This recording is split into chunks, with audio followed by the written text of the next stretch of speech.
will awaken my power to seal Ganon away. Or so I've been told all my life. Nintendo has stated that Breath of the Wild and Tears of the Kingdom sit so far in the future of the Zelda chronology that the rest of the series has become legend. This way, the developers can make references to any game they like, including through weapons and armor, despite a connection between all of them seemingly impossible due to them being in different timelines. Welcome to MojoPlays, and with the Switch 2 now out, and with the duology receiving updates, we thought we'd revisit the era of the Wilds for some of the more subtle connections to the other Zelda timelines. Link! This is a huge discovery! But before we dive in, we publish new content all week long, so be sure to subscribe and ring the bell to get notified about our latest videos. Famous landmarks.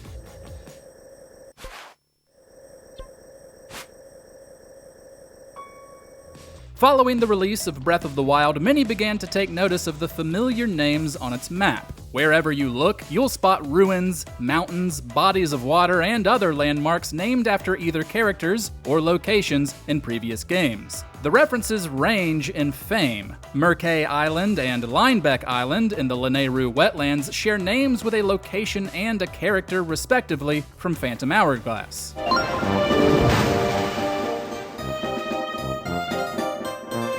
Several lakes around Zora's domain are named for the Indigo Goes, the Zora band in Majora's Mask. One of the more obvious ones is Tingel Island, named for one of the franchise's more infamous characters, and the surrounding Davdi, Knuckle, and Ankel Islands, named for Tingel's lackeys in Wind Waker. Legendary homage. Noboru, Legend of the Gerudo, celebrated over ages. The Divine Beasts play important roles in Breath of the Wild, serving as the game's dungeons and, once they're cleansed of Calamity Ganon's influence, emitting beams that weaken the villain. They're also historically significant when it comes to Hyrule's past. In a cutscene, the Gerudo champion Urbosa states that Divine Beast Va Naburis was named after a Gerudo sage, referencing Naburu, the Sage of Spirit from Ocarina of Time.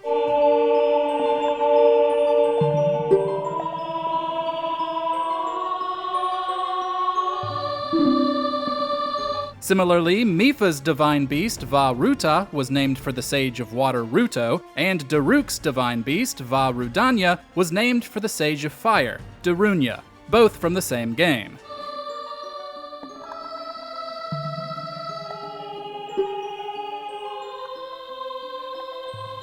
However, instead of being another reference to the game that caused the timeline to split, Revali's divine beast, Va Meadow, is named for Medli, the Sage of Earth in Wind Waker.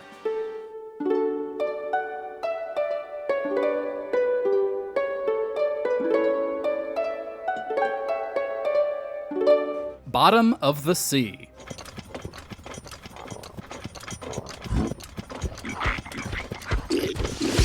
When players discovered the remains of three massive whale-like entities in Breath of the Wild, dubbed Leviathans, they immediately began to theorize. These seem to be references to Oceus in Phantom Hourglass, the Windfish in Link's Awakening, and Levias in Skyward Sword. However, when Tears of the Kingdom was released, we found out that there were more Leviathan bones in the depths, and not enough giant marine creatures in the series to account for all of them. With the game's new voice memories, Zelda offers an alternate solution. She states of legends claiming that Hyrule once sat at the bottom of a vast ocean, immediately bringing Wind Waker to mind. Legends say that long, long ago, Hyrule was actually the bottom of a vast ocean.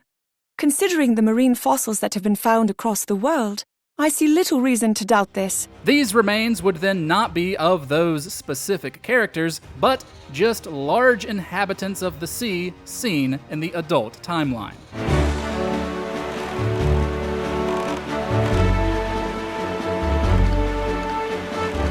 Arbiters Grounds.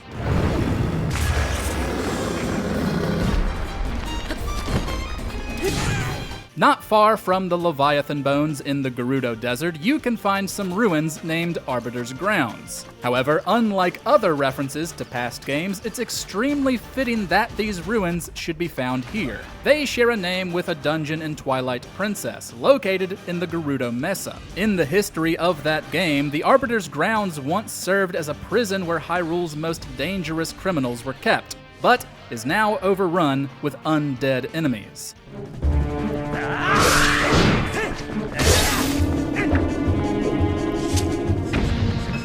This location is in Tears of the Kingdom as well, but shows no signs of having once been a prison. Even in the depths below it, you'll just find a coliseum and a cemetery. However, there still is a prison in the area near Gerudo Town at the Palu Wasteland. And naturally, it's full of undead enemies, this time a group of Gibdos.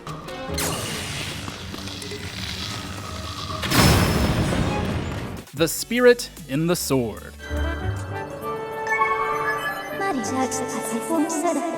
Introduced in Skyward Sword, Fi is a spirit created by the goddess Hylia, and resides in the Master Sword.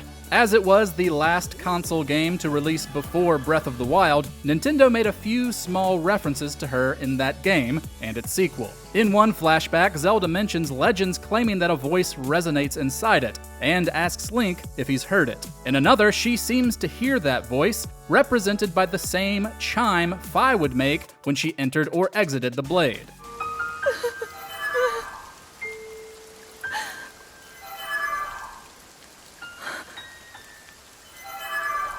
This sound could be heard again in the DLC after Link finished powering the sword up to its fullest potential. In Tears of the Kingdom, we heard the same sound when Link transferred the broken Master Sword back through time to Zelda.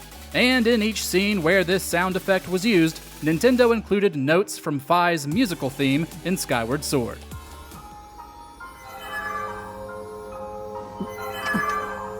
Zelda's Lullabi.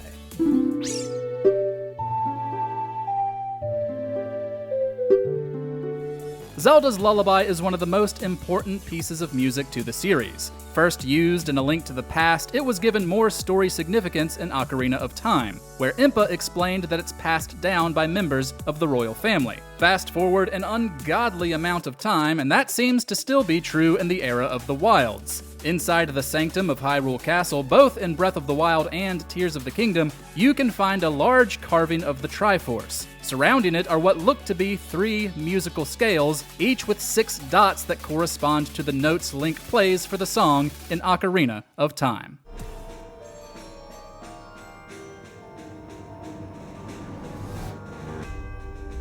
Islands in the Sky.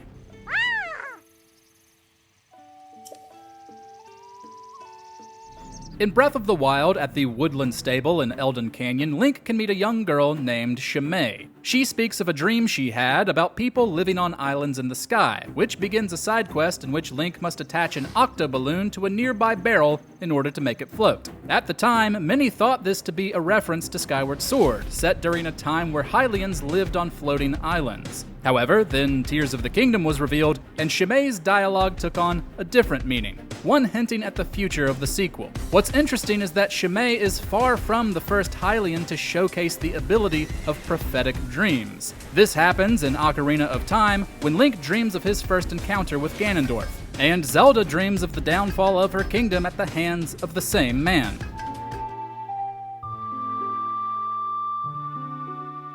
The Goddess Springs.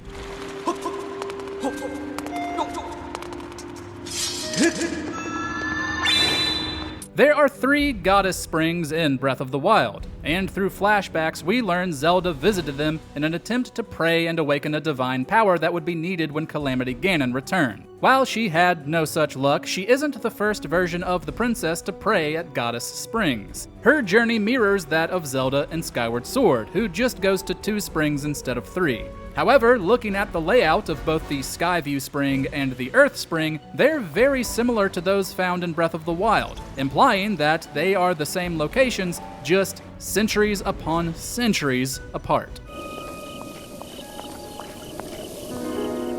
The Imprisoning War.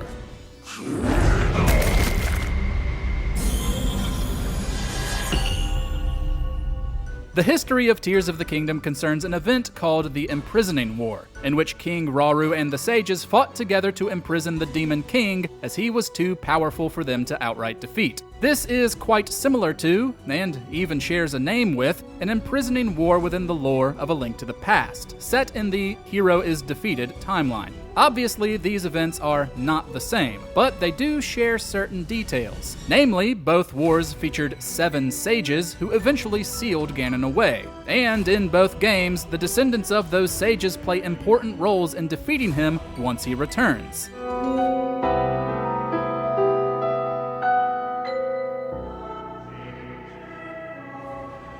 More than anything, this speaks to the cyclical nature of Demise's curse, placed on Link and Zelda in Skyward Sword, which sees their reincarnated forms plagued by a manifestation of his hatred across time.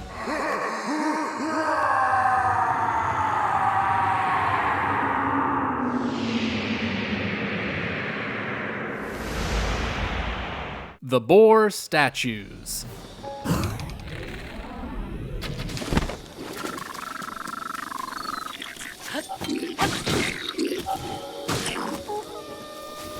The Zonai Ruins in the Faron Woods are one of the more enigmatic locations in this version of Hyrule. Countless theories emerged on the Zonai before they were revealed in Tears of the Kingdom, which then disproved most of them. Still, these ruins are quite interesting. The civilization that once lived there worshipped the Triforce and linked each piece to a certain animal. Dragons represent courage, owls represent wisdom, and boars represent power. That last one is rather fitting. The Triforce of Power has often been used by the series' villain, who has taken on the form of a massive boar across timelines.